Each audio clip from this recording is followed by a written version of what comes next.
kepada Tuhan atas kasih anugerahnya dalam setiap hidup kita, di mana Tuhan pertolongan Tuhan dalam setiap kehidupan kita, bisa kita ada bagaimana kita ada saat ini. Pada kesempatan ini kita menjelaskan tentang strategi penginjilan lintas budaya. Maksud dengan strategi penginjilan lintas budaya merupakan sebuah rencana yang wajib dilakukan sebelum bermisi, mengingat berbagai kasus atau penganiayaan yang menimpa beberapa penginjilan maupun di masyarakat Indonesia, bahwa penginjilan ini adalah kita menyampaikan isi Alkitab atau kabar baik kepada orang-orang yang masih belum percaya kepada Tuhan. Bahwa kita percaya ketika kita melakukan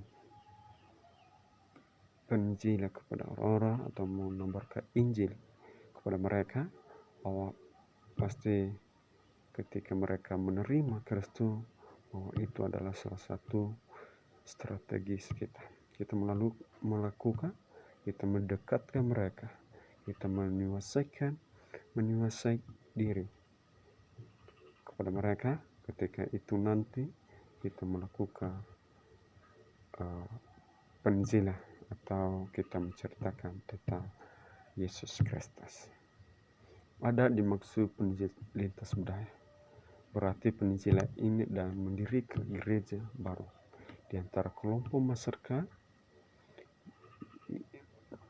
yang secara budaya atau budaya berbeda, bahwa di suku-suku terbaik banyak berbeda-beda adat atau ada mereka di sana. Harus kita melakukan kelompok masyarakat cara budaya mereka dengan orang Kristen yang melakukan penginjilan, bahwa tugas kita yang belum selesai, kita harus sungguh-sungguh bahwa ketika kita masuk lapangan dalam menginjil, bahwa kita melihat bahwa lebih dari dua, bahwa di seluruh negara ada berapa miliar atau 40% populasi di dunia yang masih belum mendengarkan Injil Kristus. Bahwa bagaimana kita melakukan metode penginjilan, bahwa metode yang dipakai oleh Paulus dalam mengadakan pelayanan misi dalam penginjilan adalah melalui khotbah, melalui tentang cerita firman Tuhan, bahwa ada di Kisah Para Rasul pasal 13 ayat 5 dan ayat dilanjutkan Kisah Para Rasul ayat 13 ayat 14 sampai 49.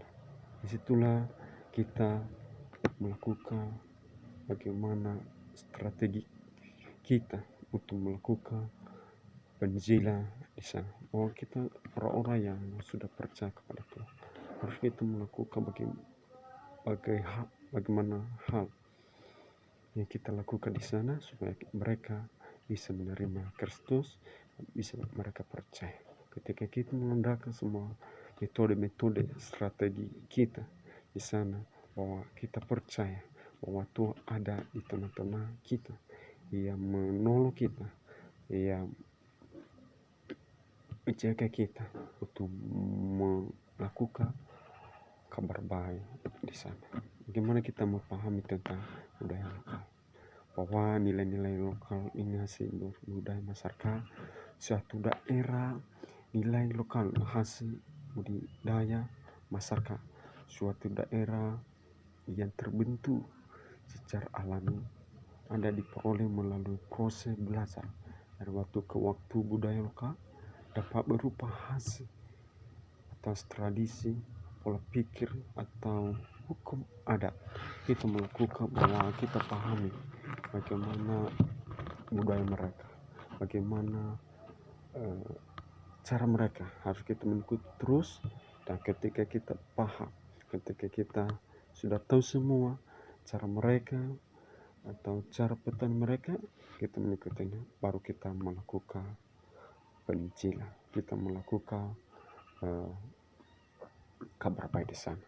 Itulah suatu strategi kita atau metode kita yang kita lakukan sebagai kita orang-orang yang penginjil, untuk menyampaikan isi firman Tuhan atau mengabarkan kabar baik kepada orang-orang yang masih belum percaya kepada Tuhan.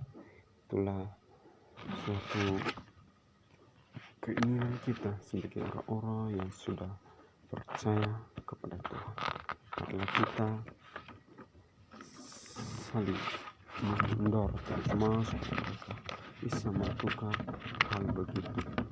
Kita menggunakan media. Bagaimana cara kita menggunakan media di sana? Untuk membagikan tradisi menarik di sekitar tempat di mana kita tinggal, untuk menambahkan Injil. Dan kedua, kita menawarkan produk khas yang kita miliki oleh daerah, di mana yang kita miliki itu, kita melakukan hal begitu supaya mereka bisa bertarik, dan ketika bisa kita memasukkan penginjilan di sana. Ya, ketika mempelajari dan mengikuti budaya lokal lebih dahulu, artinya bahwa kita mempelajari, kita belajar mereka, dan kita mengikuti semua bagaimana budaya mereka.